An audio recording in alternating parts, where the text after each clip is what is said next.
Si j'étais un sujet tabou. Je sais pas du tout. Le rejet et l'incompréhension des communautés entre elles. L'argent, l'immigration. Je serais la religion. Je serais la violence légitimée par les États. Si j'étais un sujet tabou, je me transformerais en sujet non tabou. J'essaie de faire en sorte qu'il n'y ait plus de sujet tabou. Si j'étais un sujet tabou, je serais le rejet et l'incompréhension des communautés entre elles. Je voudrais avoir le pouvoir de prendre cette incompréhension et ce rejet en moi, de devenir quelque chose qui permettrait aux gens de se demander comment c'est possible que quelqu'un le prenne en soi et qu'on n'ait pas réussi à le gérer à l'extérieur. Et je voudrais qu'on puisse en parler librement, la raison pour laquelle on ne se comprend pas, la raison pour laquelle on n'arrive pas à vivre ensemble, la raison pour laquelle on va trop vite dans nos raisonnements, on va trop loin dans nos raisonnements. Et je voudrais prendre ce tabou et le mettre sur la table avec des vrais individus et qu'on puisse en parler. Un sujet tabou... Je serais la violence légitimée par les États.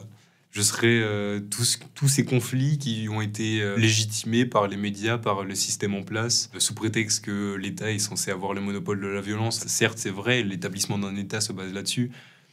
Malheureusement, on a eu tendance à légitimer des conflits qui n'auraient pas dû être légitimés. On a eu tendance à prendre le mauvais parti. Bon, c'est comme ça, on s'identifie à son pays et rarement aux autres. Je serais la violence dont on ne parle pas en France. Si j'étais un sujet tabou.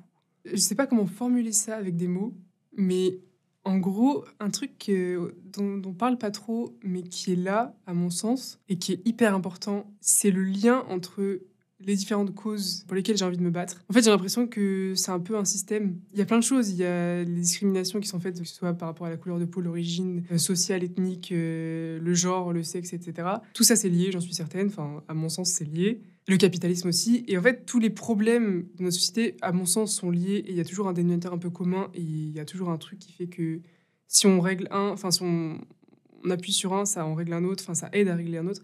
Et je pense que c'est un truc dont on parle jamais. Et moi, c'est en lisant beaucoup de livres très différents, des livres de féminisme, en faisant de la sociologie, en lisant des livres antiracisme, etc., que je me suis rendu compte de ce lien, en fait, qu'il y a entre toutes les causes. Et je pense qu'on n'en parle pas. On a l'impression, enfin, beaucoup de gens, la plupart des gens, c'était mon cas il n'y a pas si longtemps, ont l'impression que le féminisme, c'est une cause et qu'il faut choisir, en fait, la cause pour laquelle on se bat. Et je pense que le truc tabou, c'est que, en fait, c'est une seule et même cause. Soit on n'accepte pas, parce que c'est difficile d'accepter que c'est un système, soit on le sait pas. Si j'étais un sujet tabou, je me transformerais en sujet non tabou. Là, quand tu m'as posé cette question, il y a eu beaucoup de choses autour de l'enfance qui sont venues, de la maltraitance, de la violence. Et je me suis dit, si j'étais un tabou, je crierais mon nom. Et j'ai pensé donc à la maltraitance pour les enfants. Et après, je pensais aux femmes. Plein de trucs qui me touchent, en fait. Ou même des choses autour de l'amour, dire ce je t'aime avec les parents. Je serais un sujet tabou qui accompagne mes autres proches, mes sujets tabous, pour qu'ils arrivent à se libérer et pouvoir être entendus.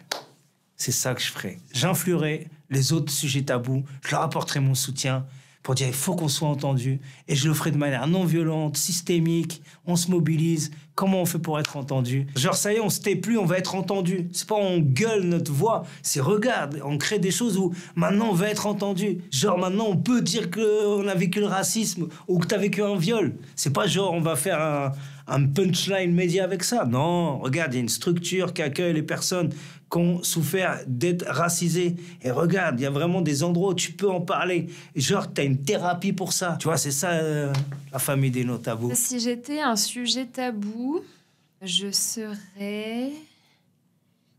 Je sais pas du tout. Parce que j'ai pas de sujet tabou, en fait.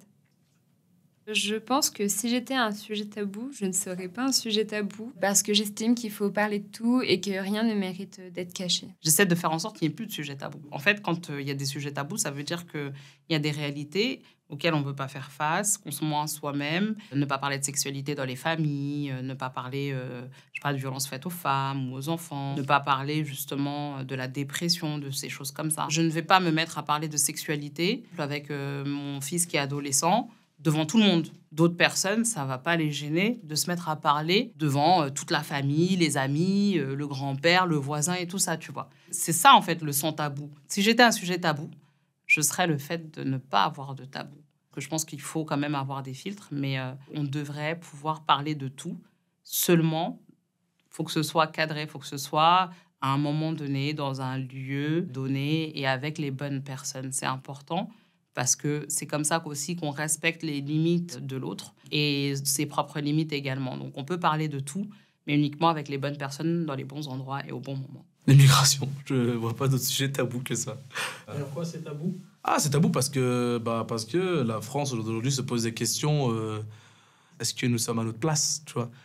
Je rentre plus dans ce cadre-là parce que du coup, j'ai mes papiers, j'ai ma nationalité, j'ai tout ce qu'il faut. Mais du coup, je rentre dans le débat quand même parce que je suis dedans, tu vois. Mais du coup, mes cocos, si vous vouliez pas de l'immigration, vous n'avez pas qu'à être des explorateurs de la Terre entière. Hein. Vous n'avez qu'à rester en Europe et vous n'aurez pas eu de soucis. Hein. Voilà, fin de l'histoire. Alors, voilà les cocos. Voilà, c'est tout, fin de l'histoire. L'argent. L'argent, c'est un sujet tabou. L'argent, parce que je pense que c'est un sujet que tout le monde a, entre guillemets, peur d'aborder.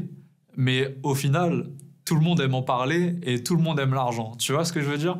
Et du coup, j'ai l'impression d'être quelqu'un qui, si tu t'ouvres assez et que tu discutes assez avec moi, je m'entends avec tout le monde. Peu importe ton état d'esprit, dans une certaine limite, hein, tu vois, si... voilà. Mais je pense que si tu t'ouvres assez à moi, je peux être super intéressant, super intéressé.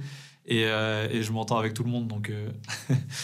Je serai la religion. Je ferai l'effort d'expliquer pourquoi cela existe, pourquoi les dogmes existent, d'où ils viennent, pourquoi le monothéisme est, qu'est-ce que le monothéisme par rapport au polythéisme, pourquoi les plus anciens peuples étaient polythéistes, et qu'est-ce que ça a amené, quelle a été la trajectoire de la religion et pourquoi nous en sommes là aujourd'hui, qui croit, pourquoi, est-ce qu'on a la foi, est-ce qu'il faut avoir que la foi religieuse?